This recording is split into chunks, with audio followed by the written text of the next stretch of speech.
Eh bien, bonjour à toutes et à tous. Je m'appelle Jacques Leroy et je vous souhaite la bienvenue à ce webinaire qui s'intitule Le pilotage de la performance financière. Alors, vous envisagez de vous former dans le cadre de notre MBA de e-business et je ne peux que vous encourager dans cette démarche en raison principalement du dynamisme du secteur et des besoins en cadres qualifiés et expérimentés. Alors, en guise d'introduction, je pense qu'il est tout de même souhaitable que je me présente succinctement, en quelques mots, si vous le voulez bien.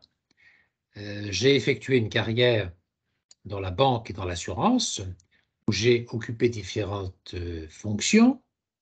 Dans la banque, notamment dans le financement des PME, puis comme responsable d'agence. Je me suis ensuite orienté dans le secteur de l'assurance, où j'ai exercé la fonction d'agent général d'assurance pour un grand groupe d'assurance allemand. J'ai donc un parcours essentiellement dans le secteur de la finance, certes, mais surtout pratique et de terrain. Je me consacre depuis quelques années à l'enseignement. J'ai eu l'occasion d'exercer dans différents établissements, comme la fac de Créteil par exemple, mais j'interviens également dans des écoles de formation de cadres de banque et d'assurance, comme l'ESA, École supérieure d'assurance, ou l'IFPAS, Institut de formation des professionnels de l'assurance, entre autres. Et j'y enseigne, cela ne vous surprendra pas, des matières en rapport avec la finance, comme l'analyse financière, la gestion des risques financiers, la gestion de portefeuille, et bien d'autres domaines encore. Alors, pour présenter notre enseignement, nous pouvons peut-être commencer par poser quelques questions. Car on n'est pas sans se demander sur un MBA de e-business pourquoi aborder cette thématique de la performance financière dans le cadre de ce MBA. Eh bien parce qu'il importe d'être sensible au constat que le dynamisme peut être trompeur. Une activité soutenue n'est pas obligatoirement synonyme de rentabilité. Les exemples abondent du reste dans l'actualité. Le groupe Casino vient de faire l'objet d'une offre de reprise par le consortium qui regroupe l'homme d'affaires tchèque Daniel Kretinsky et Marc Ladrede de la Charrière.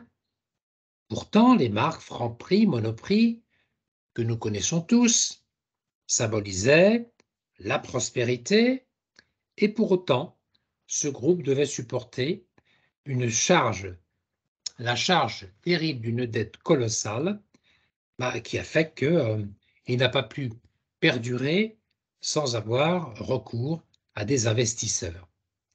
Dans un autre domaine, nous assistons à la restructuration du secteur de l'habillement, de la chaussure, qui bat son plein depuis quelque temps. Nous sommes surpris d'apprendre que certaines marques, comme Camaïeu par exemple, étaient déficitaires. Or, Camaïeu avait une clientèle fidèle qui a d'ailleurs réagi avec surprise, relayée du reste par les médias, car ces magasins étant pleins avec une clientèle fidèle, il n'était pas du tout évident d'imaginer que cette entreprise était déficitaire. En ce qui nous concerne, il nous sera difficile de faire carrière sans rendre compte à nos bailleurs de fonds. Alors, une deuxième question que les étudiants posent assez régulièrement, c'est est-il nécessaire de maîtriser les outils d'analyse financière pour s'engager dans ce MBA?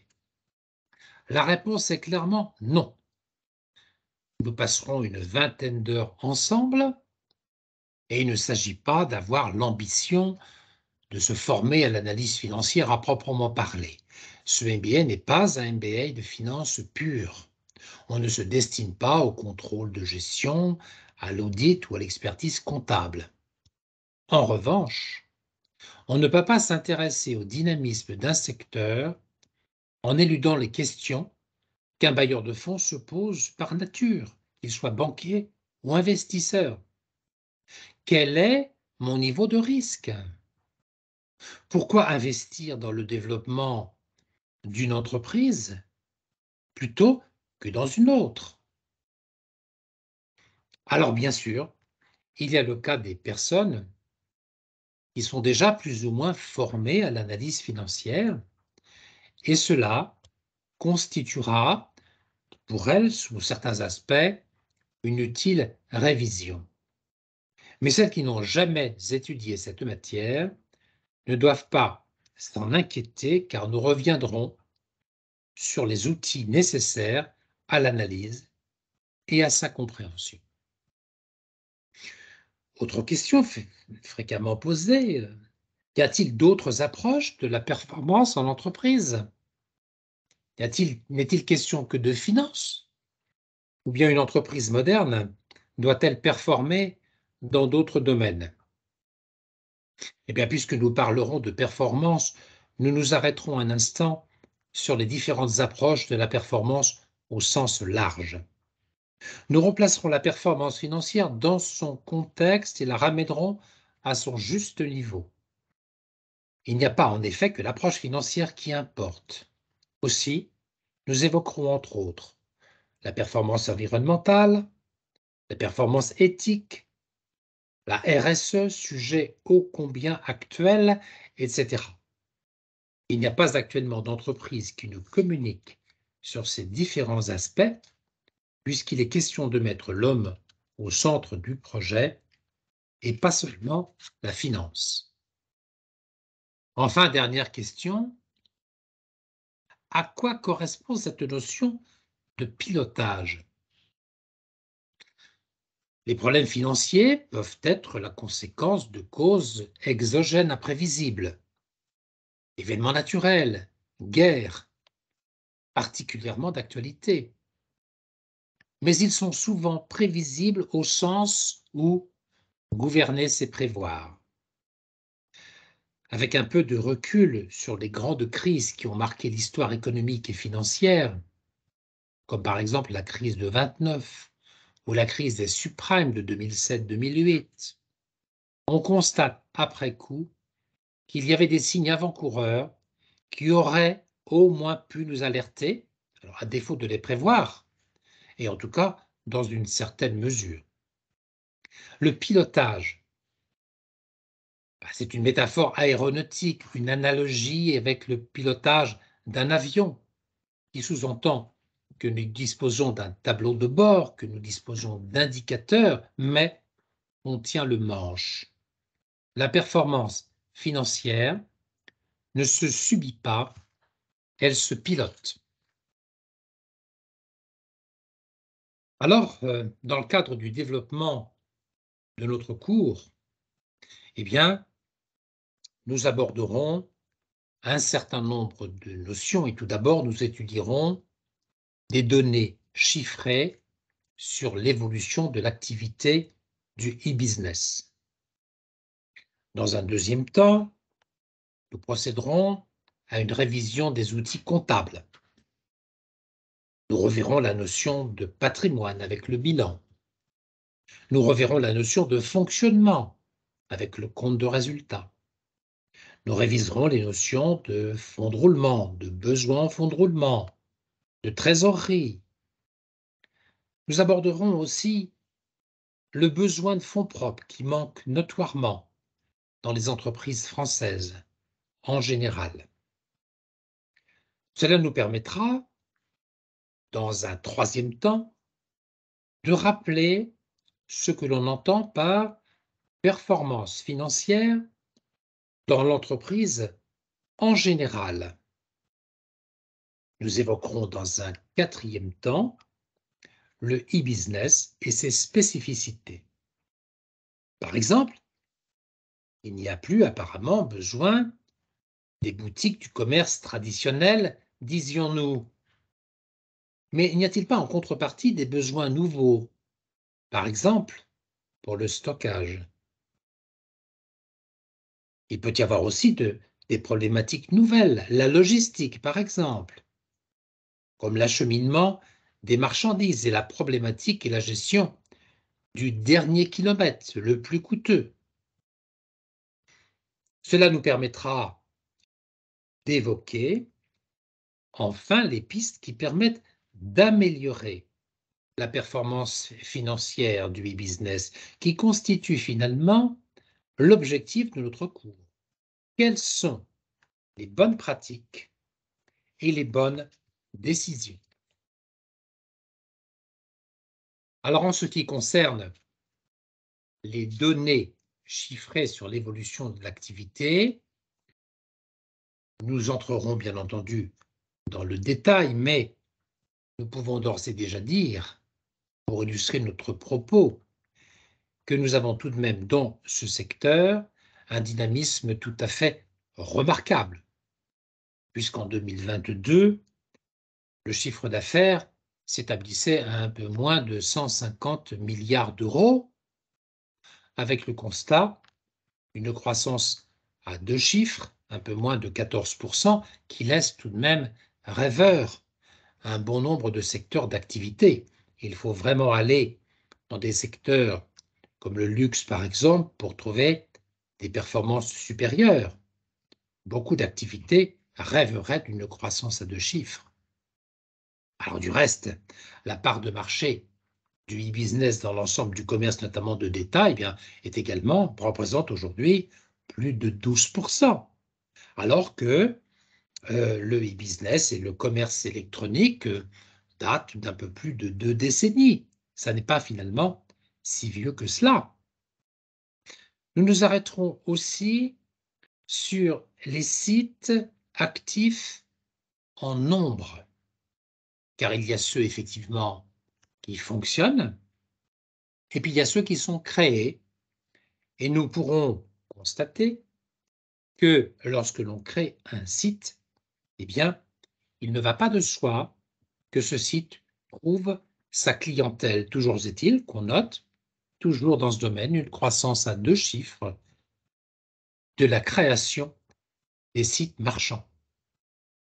Enfin, et c'est très important, nous nous arrêterons sur l'impact et l'apport économique du e-business, parce que on a beaucoup craint et critiqué le e-business au motif qu'il détruirait de la valeur et des emplois.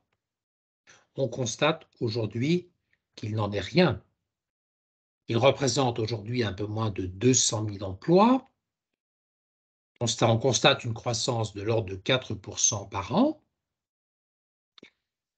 Et ce que l'on constate surtout, c'est que, au-delà du constat assez pessimiste qui avait été fait au début, eh bien, le e-business crée de nouvelles professions, de nouvelles fonctions.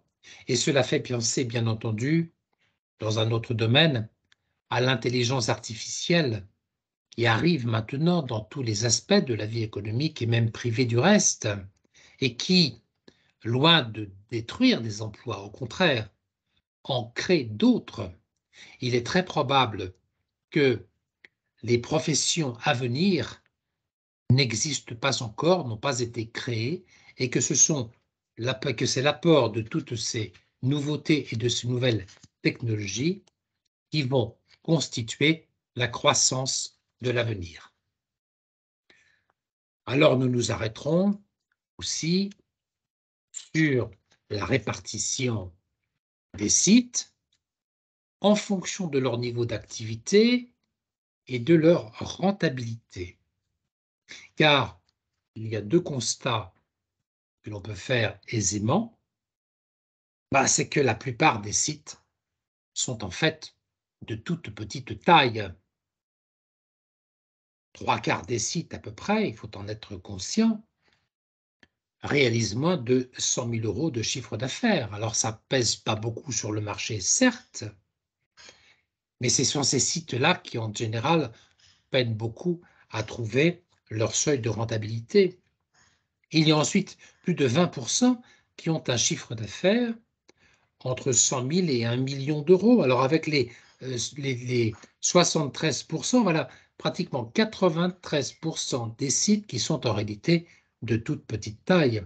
Et il faut vraiment aller dans les sites qui réalisent plus de 10 millions de chiffres d'affaires pour trouver des sites qui ont trouvé leur rentabilité et qui constituent du reste les 3/4 du chiffre d'affaires total du marché.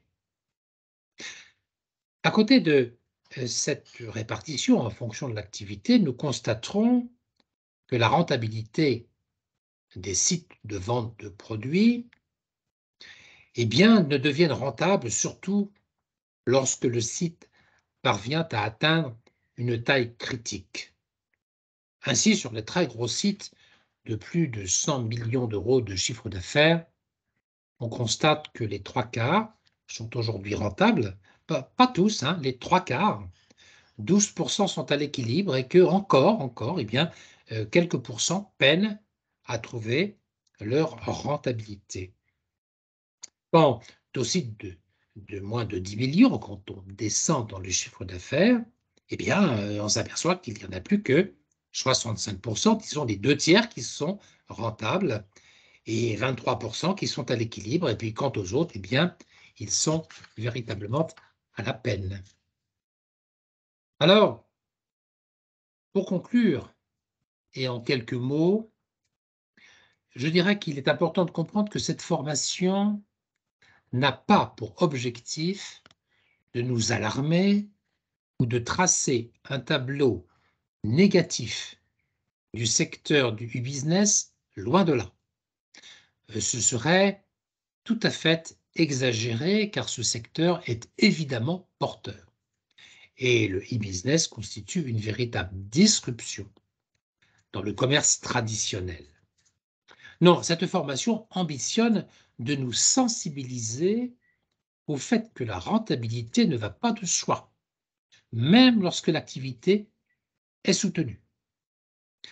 Elle nous prépare à être des professionnels responsables et soucieux de développer des entreprises saines dans un secteur très prometteur. J'espère en tout cas vous avoir donné envie d'en savoir plus et vous remercie de votre attention, en espérant vous revoir bientôt.